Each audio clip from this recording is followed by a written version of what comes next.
Sendas que conducen al poder, capítulo 2. La parte de Dios y la parte del hombre. El hecho de no distinguir entre la parte de Dios y la parte del hombre en la salvación impide que incontables personas que buscan la paz la hallen, y ha dejado a grandes sectores de la Iglesia sin poder durante largos periodos. Es necesario decir con osadía que hay algunas cosas que solo Dios puede hacer, y perdemos todo esfuerzo si intentamos hacerlas nosotros. Hay otras cosas que solo el hombre puede hacer. No obstante, si tratamos de persuadir a Dios para que las haga, perdemos nuestras oraciones. Es inútil tratar de hacer la obra que solo puede hacer la gracia soberana.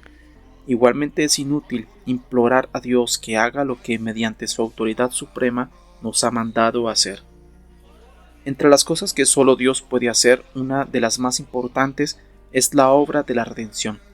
La expiación fue realizada en aquel lugar santísimo donde nadie, sino el divino Salvador, pudo entrar.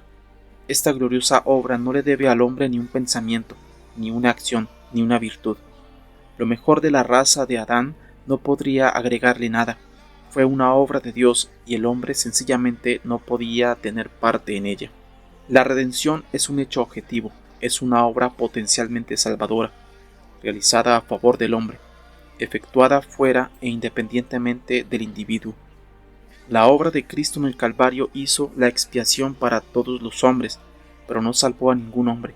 La salvación es personal, es la redención hecha efectiva hacia el individuo, es la obra de Dios en el corazón, hecha posible por el sacrificio de Cristo en la cruz. Tanto la obra de la redención efectuada una vez como la de la salvación realizada muchas veces pertenecen a la clase de cosas que solo Dios puede hacer. Ningún hombre puede perdonar su propio pecado, absolutamente nadie puede regenerar su corazón, ni declararse justificado y limpio.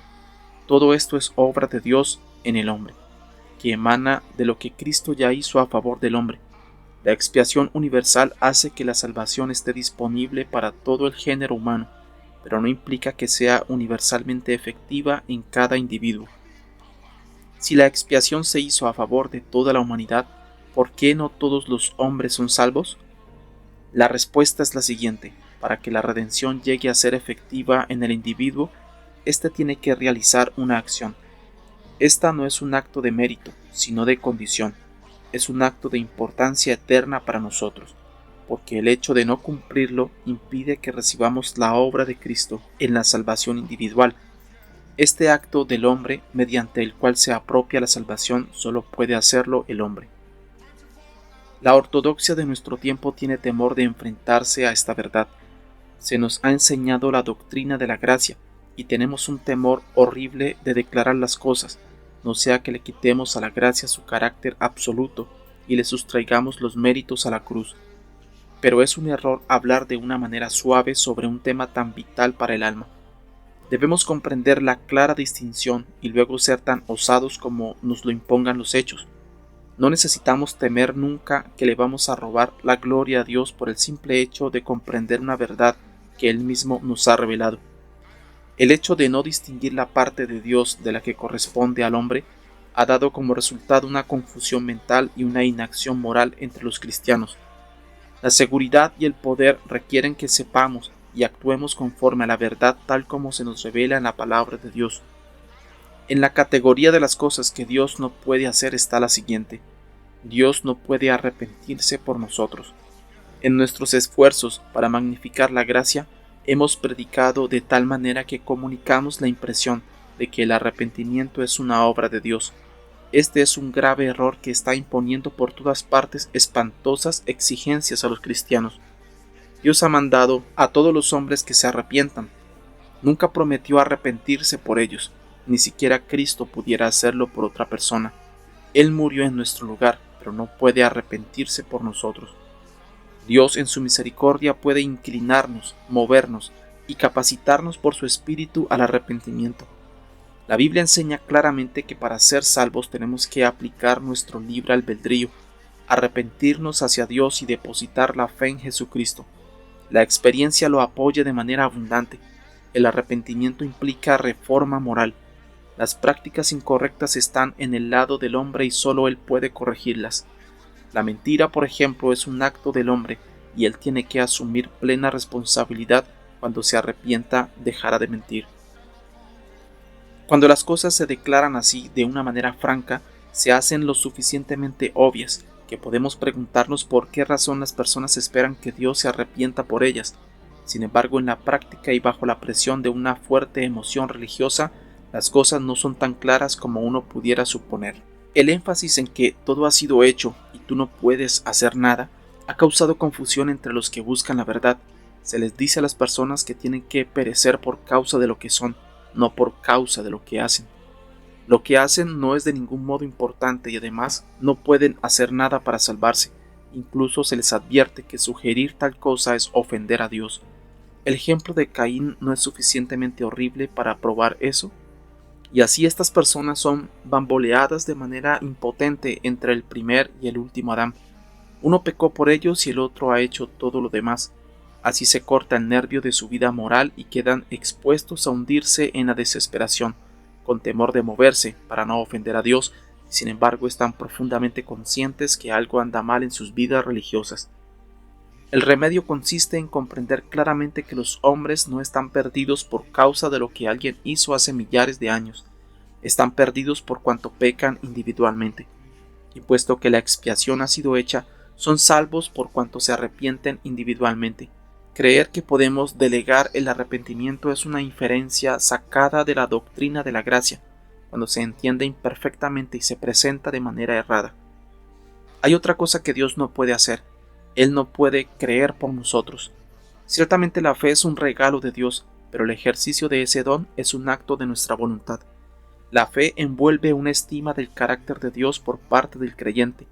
Consiste en decidir que Dios es digno de confianza y luego tener fe en Él de tal manera que nos lleve a descansar en sus promesas y obedecer sus mandamientos. Esa es la fe bíblica. Cuando Dios es el objeto de la fe, no puede ser a la vez el sujeto. El pecador que se arrepiente es el que tiene que creer. La fe salvadora conducirá inevitablemente a un acto de consagración a Cristo. El que busca la verdad tiene que hacerlo por sí mismo. Dios puede ayudarlo y esperar pacientemente durante mucho tiempo, pero nunca tomar el lugar del pecador ni hacer este acto por él. Cuando una vez más se entienda que Dios no será responsable de nuestro pecado e incredulidad, será un día de alegría para la Iglesia. La comprensión de que seremos moralmente responsables de nuestros pecados en el juicio puede resultar chocante, pero aclara el entendimiento y quita la incertidumbre. Los pecadores que regresan a Dios pierden su tiempo cuando lo dedican a pedirle que haga aquellas mismas acciones que Él severamente les ordenó que hicieran. Él no discutirá con ellos, sencillamente dejará que escojan su destino. La incredulidad es un gran pecado, o mejor dicho, es la evidencia de que los pecados están encubiertos y no confesados. El orden es arrepentíos y creed. La fe ciertamente vendrá después del arrepentimiento y la salvación será el resultado feliz. Cualquier interpretación sobre la libre gracia de Dios que exonere al pecador de su plena responsabilidad de arrepentirse y creer no es de Dios, ni está de acuerdo con la verdad revelada. Él tampoco es responsable de ayudarnos a arrepentir. Dios no nos debe nada, excepto la justicia. El único hombre que recibe su merecido es aquel que muere en pecado y va sin bienaventuranza al juicio. Todos los demás somos objetos de una misericordia que no hemos ganado. Esperar que Dios nos ayude a arrepentirnos o creer que de algún modo Él está obligado a hacer eso es entender mal todo el plan de la redención y sustituir la gracia por los méritos en la salvación. ¿Qué relación tiene todo esto con la carencia de poder en la iglesia de nuestro tiempo?